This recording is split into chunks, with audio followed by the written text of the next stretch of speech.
మిథున రాశి వారికి వారి యొక్క జన్మరాశి అయిన మిథున రాశిలో గురుగ్రహ సంచార ప్రభావం వల్ల జరిగే శుభాశుభాల గురించి ఇప్పుడు మనం వివరంగా మాట్లాడుకుందాం.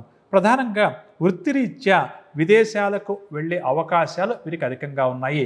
కాబట్టి ఎవరైతే తమ చేస్తున్న ఉద్యోగం వల్ల కానీ వ్యాపారం వల్ల కానీ విదేశాలకు వెళ్ళాలి అని చెప్పి అనుకుంటున్నారో అటువంటి వారి కోరిక నెరవేరుతుందని చెప్పొచ్చు. అదేవిధంగా ముఖ్యంగా తాము పనిచేస్తున్న కంపెనీ ద్వారా విదేశాలకు వెళ్ళే అవకాశం లభిస్తుంది. కాబట్టి ముఖ్యంగా మిథున రాశి ఉద్యోగస్తులు దీన్ని గుర్తించుకోవడం చాలా మంచిది.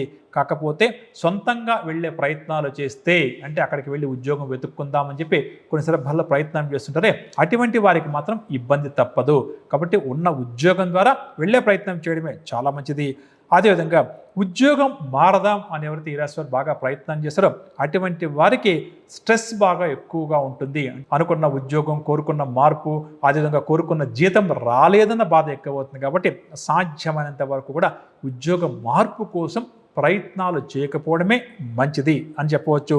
అదేవిధంగా ఉద్యోగ జీవితంలో ఈ సంవత్సరం ఈ రాశి వారికి చీటికి మాటికి చిన్న చిన్న సమస్యలు, తలనొప్పి ఎదురయ్యే అవకాశం కూడా అధికంగా ఉంది. దీనివల్ల మానసిక అశాంతి కూడా ఈ రాశి వారికి అధికమవుతుంది. అదేవిధంగా ప్రమోషన్స్ రావడానికి కూడా పరిస్థితులు పెద్దగా అనుకూలించకపోవచ్చు. అంటే గురుబలం పెద్దగా లేకపోవడం వల్ల ఉద్యోగస్తులు కొద్దిగా ఇబ్బంది పడాల్సి వస్తుంది. కాబట్టి గుర్తుంచుకొని ముందుకు సాగడం మంచిది. దీంతో పాటుగా అనుకోని ఖర్చులు కూడా ఎదురయ్యే అవకాశం ఉంది. ఫైనాన్షియల్గా కూడా ఈ సంవత్సరం వీరికి చాలా ఇబ్బందికరంగా, చాలా టైట్గా ఉందంటే అది ఎక్కువగా ఉంటుందని చెప్పవచ్చు. దీనివల్ల కొన్ని ముఖ్యమైన పనులు కూడా మిథున రాశి వారు వాయిదా వేసుకోవాల్సిన సందర్భాలు అధికంగా ఉంటుంది. కాబట్టి దీన్ని గుర్తుంచుకొని నిర్ణయాలు తీసుకోవడం మంచిది. వ్యాపార రీత్యా దూర ప్రాంతాలకు తరచూ కూడా ప్రయాణాలు చేయాల్సి వస్తుంది. అదేవిధంగా సంబంధ బాంధవ్యాల విషయంలో కూడా ఈ రాశి వారు ఈ సంవత్సరం ఎంత జాగ్రత్తగా ఉంటే అంత మంచిదని చెప్పవచ్చు. అదేవిధంగా వీరికి అనుకూలంగా కుటుంబ సభ్యులు నడుచుకోకపోవడం వల్ల కూడా కుటుంబ సమస్యలు, చికాకులు కూడా ఎదురయ్యే అవకాశం అధికంగా ఉంది. ఇక ఎక్కువగా సమయాన్ని కుటుంబానికి కేటాయించలేక ఈ రాశి వారు ఇబ్బంది పడతారు. అదేవిధంగా మెడికల్ ఎక్స్పెన్సెస్ కూడా పెరిగే అవకాశం ఉంది.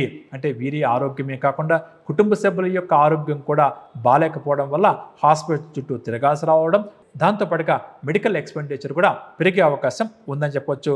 అదేవిధంగా ముఖ్యంగా ఈ రాశి వారు ఈ సంవత్సర కాలం పాటు వాహనం నడిపేటప్పుడు ఎంత జాగ్రత్త వస్తే అంత మంచిది. దీంతో పాటుగా ముఖ్యంగా కోపాన్ని అదుపులో ఉంచుకొని ముందుకు సాగడం కూడా మిథున రాశి వారికి చాలా మంచిది. మంచి నిద్ర వీరికి చాలా అవసరం అని చెప్పవచ్చు. అదేంటంటే నిద్ర మేము పోతాం కదా అని చెప్పి అనిపిస్తుంది, కానీ మనకు టైం అనుకూలంగా లేకపోతే చికాకులు ఉంటే సరైన నిద్ర రాదండి. దానివల్ల ఏమైపోతుంది, మనకు ఆరోగ్యం కూడా దెబ్బతింటుంది. ముఖ్యంగా అనవసరమైన ఆలోచనలు నియంత్రణలో ఉంచుకుంటే అనారోగ్య సమస్యలన్నీ కూడా అదుపులోకి ఉంటాయి.